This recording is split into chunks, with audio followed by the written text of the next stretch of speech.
Non serious लोगों को seriously नहीं लेना चाहिए। सब लोग कर रहे हैं तो अच्छी बात है। ये तो पर्व त्योहारों में कोई सियासत नहीं देखी जाती है। लेकिन नेताओं से अभी तक मुलाकात नहीं की, उनको निमंत्रण नहीं हुआ। सबको दे रहे हैं फोन पर, वो किसी को छोड़े हैं, सबको दे रहे हैं। हम लोग को भी मिला।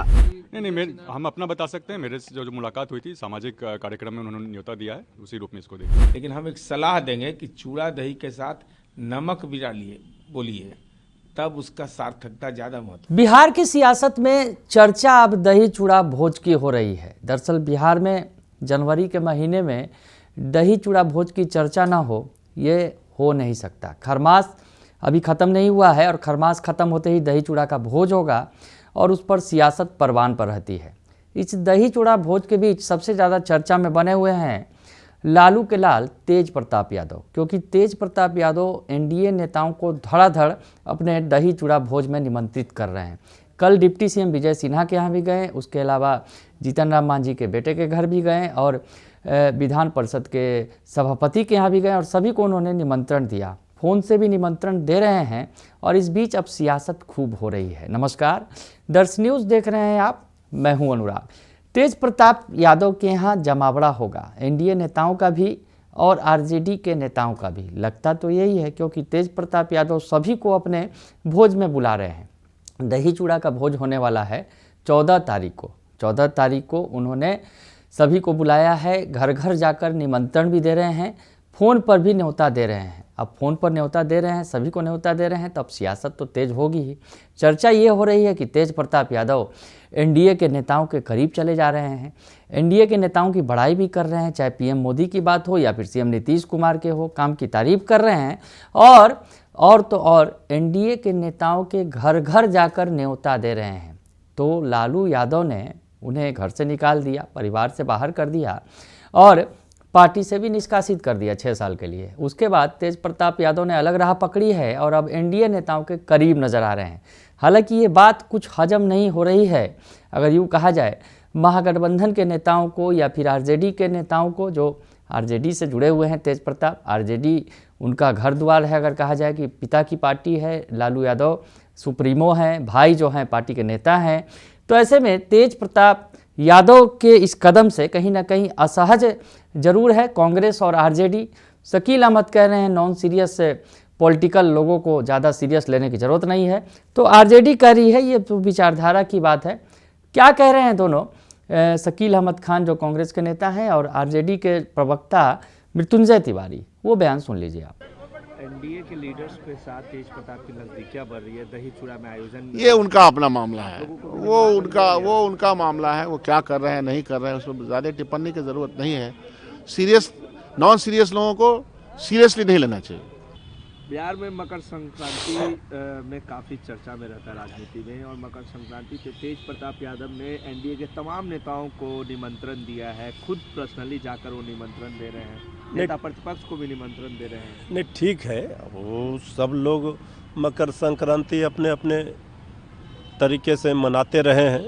मकर संक्रांति का दही चूड़ा का भोज आदरणीय लालू प्रसाद जी का बहुत ही प्रसिद्ध है और आदरणीय लालू प्रसाद जी ने ही इसकी शुरुआत की थी। सब लोग कर रहे हैं तो अच्छी बात है। ये तो पर्व त्योहारों में कोई सियासत नहीं देखी जाती है। लेकिन नजदीकियां बढ़ रही है एनडीए नेताओं के साथ तेज प्रताप की, ये भी तो एक बात है। भाई, कोई नज़दीकियां और दूरियां का कहाँ सवाल है, विचारों की लड़ाई है, लोकतंत्र में विचारधारा की लड़ाई है। तो सुना आपने कि शकील अहमद तो कह रहे हैं कि नॉन सीरियस पॉलिटिशियन है, अब उनको इतनी ज़्यादा सीरियस लेने की ज़रूरत नहीं है। और उधर मृत्युंजय तिवारी भी नपे तुले अंदाज में जवाब दे रहे हैं, क्योंकि लालू के बेटे हैं तेज प्रताप यादव, और लालू के बेटे जिनका बीजेपी से 36 का आंकड़ा रहा है लालू यादव का, वो बीजेपी के करीब जा रहे हैं। तो ऐसे में कहीं ना कहीं असहजता तो ज़रूर होगी ही।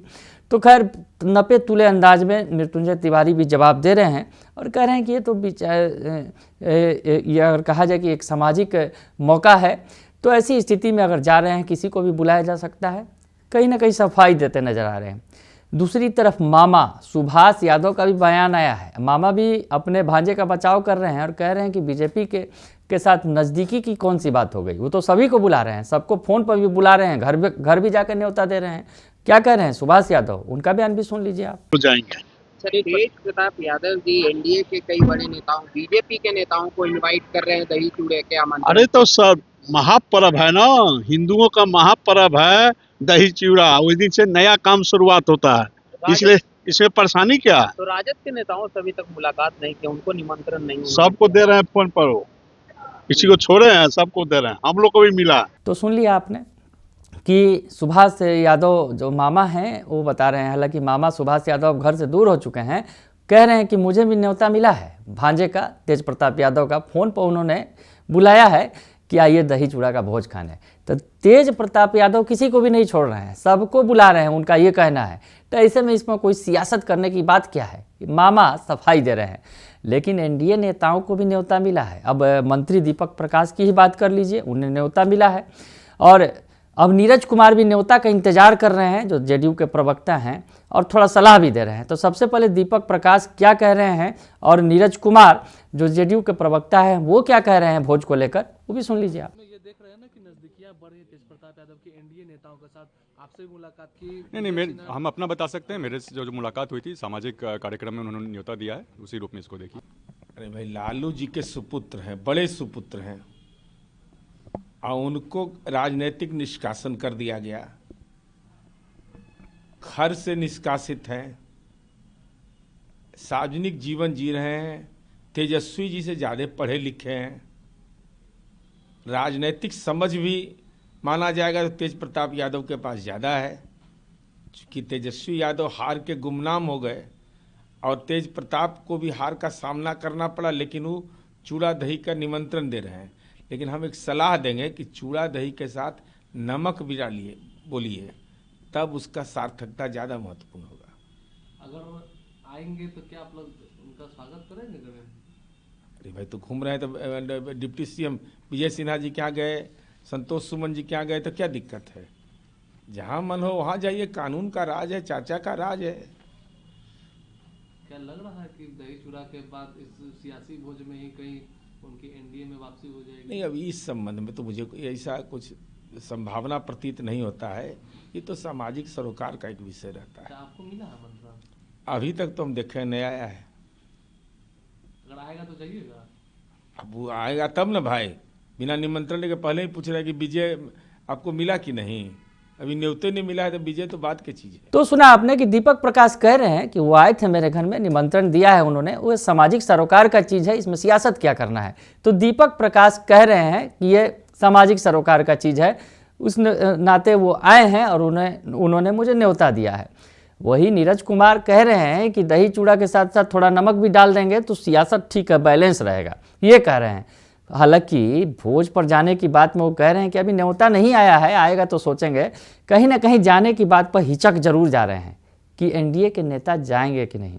बड़ा सवाल ये भी खड़ा होता है कि क्या एनडीए के नेताओं को धड़ाधड़ तेज प्रताप न्योता दे रहे हैं, वो पहुंचेंगे कि नहीं, ये तो 14 तारीख को ही पता चलेगा।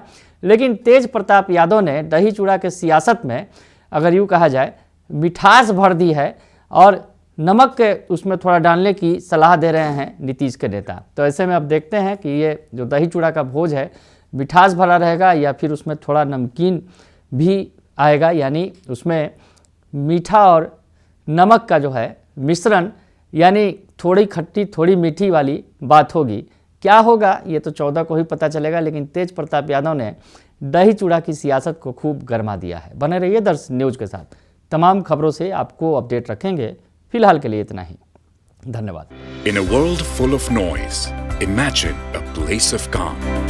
41 acres of green, open learning, where classrooms blend with nature and ideas grow freely. Vidya Vihar Residential School, a cosmopolitan campus with world-class facilities, rich libraries, modern labs, arts, sports, and care for every child. A campus that shapes minds and hearts.